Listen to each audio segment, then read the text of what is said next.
Welcome back, everyone. My name is Jenica, and this is my bro. Jared. We are J&J Property Pros. Yes. There's also one sister. She is behind the scenes today. She's amazing, Jana. Always kicking butt, taking names. Anyway, guys, this year we get to be a part of an amazing group. It's EMB, Echo Meets Business User Advisory Group 2022. Today, though, guys, welcome. We are talking about, well, I guess what do we want to call it? Call Me Maybe? The Yes. title. The title will be Call Me Maybe. Carly Rae Jepsen's song. Shout out. Shout out. Anyway, Call Me Maybe. So, what does that mean to us, I mean, Jared? technically speaking, communication is key for pretty much anything you do in life, but I guess we have multiple points that we'll start off with. So, number one would be communication with your client. Technically, we like to do the email, we like to do texting, but sometimes you need to pick up the phone. And sometimes someone does simply want to talk to you, and just answering your email or your text. Because what's nice is you have things in writing, but if you're not communicating back with the person, it's not going anywhere anyway. Oftentimes we've found that a lot of the business that we've gotten and received is just from answering people, answering and communicating, because a lot of times, we found that our clients, they were like, the biggest complaint is no one got back to us. We contacted hundreds of people, maybe not hundreds, a little exaggeration. However, it feels like that. I hear you. They just go, I feel that. No one got back to us. We tried contacting. It's really frustrating.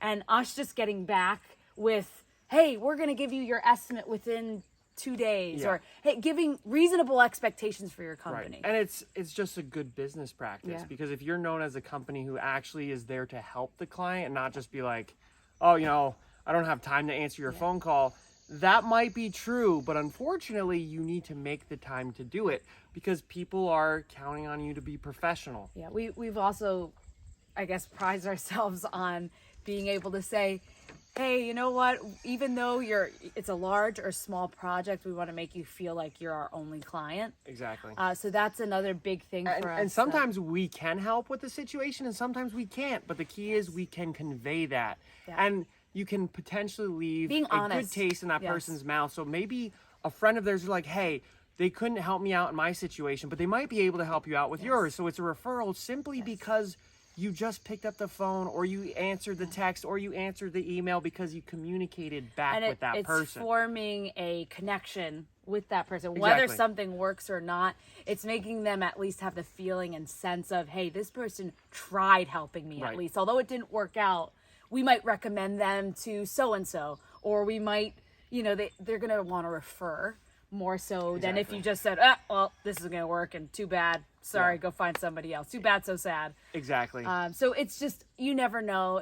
It's always good to kill them with kindness. And it keeps the professional level up. Yes. Another thing is get most things in text or email, because you kind of want it in writing so everyone's on the same page, and you can communicate or convey what you want to in a proper fashion, so that if you have to refer back, no one's confused. A lot of people beg to differ that phone calls are more personal, and you're getting to hear the client's voice and tone, and vice versa. Which is kind of true in some respects. But again, we beg to differ just because of so many experiences that we've had where we've had to reference, hey, no, this is the email and this is exactly what you said, when clients try to come back and go, well, I don't want to pay that. And we go, hey, well, this is what you wrote. And we send them the email, and then they literally have nothing to say. It's all in writing. It's just, in a sense, yes, it helps you protect your back and protect your company. And so it's just, we find it better when it's text, email, on it's all written. multiple occasions, because even when we were younger, when we first started off, there's nothing wrong with communicating with your cell phone or talking with someone, but the problem is sometimes conversations are forgotten or little details left out in writing. You always have them. We've also noticed on the phone sometimes, if there's a heated conversation with your client, like, hey, we tagged your tree, but it happened to be the wrong tree that was cut down. And a client is very heated. And a lot of times when you're on the phone with them, the conversation doesn't really go well. Either someone ends up hanging up in the middle of a conversation, or you can't get or convey your words out, or they can't get their words out.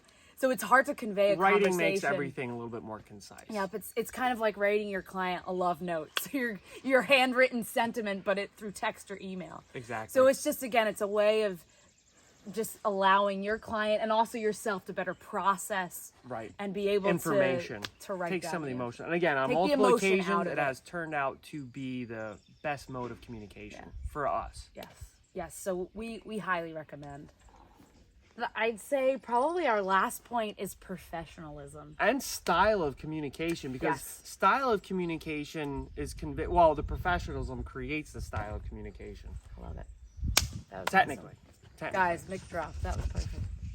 So Invisible mic. We'll expound on that a little bit more, but I think sometimes with the emotional / professionalism, and we're still working on this. It's easy to get so invested in something that you're like, I'm gonna be emotional about this, and now I'm angry. And so it's easy to go down that route. However, you kind of, and that's why I think we're all such a balance for each other, because sometimes it's like, you know what, can you just read this real quick? And it's like, am I reading this wrong? I'm missing the tone. Instead of saying, you're jerking me around, you can say, hey, I'd prefer that we go about this a different way. Here's how. So it's just, I see a discrepancy in our approach. Yes. There's just, instead of saying, I think you're jerking me around. Right. There's this or that. And so there are just certain ways, and sometimes you have to... professional way to communicate. Right, sometimes you have to just write it out and get it out, but then make sure you always review it 2 or 3 times before you send it. Because emotion will make you say some things that you don't need to be saying, especially as a professional, because it's going to be in writing, and they could be like, hey, look at what this professional company said to me, and it's there forever. So it goes both ways when things are in writing. Yes. You have to be careful that you don't get too emotional. You always, no matter how emotional the situation is, you handle it in a professional way. We had a scenario where a client literally just very to the point, and you can't change tone in writing, and the individual conveyed something that came across a little differently, and Jenny at first was like, oh, let's go, it's on, and she was like, can you just read this real quick, because I just want to make sure the tone is professional. And he just mixed some words around, and he genuinely didn't mean what he had in writing. He meant something else. And so Jenny was like, okay, calm down, write a nice professional one back. And it turned out really well. And we ended up doing a bigger project. We ended up getting more projects. But it was just But it could have gone completely sideways just because of tone and the way you receive the emotion. So it's perspective. It's the way you're perceiving things. So it's just always good to take a step back, do the 3 breath rule. And then you can go from there. You can review and send proudly. I would say in closing, keep in writing. Get back to people and make sure you're checking your tone and understand their tone as well. Yes.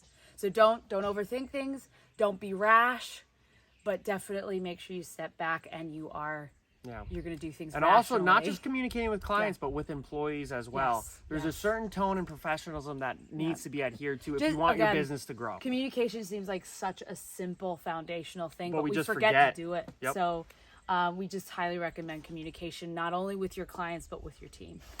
So anyway, thank you everyone for joining us.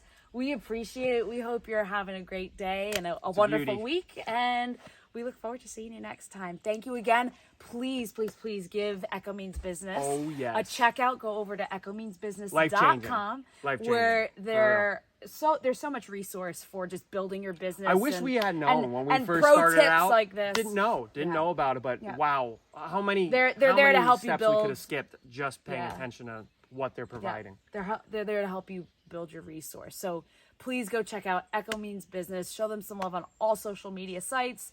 Instagram, the website, the works. All of it, guys. Thanks for joining us. You know what to do. Talk to you soon. Hey!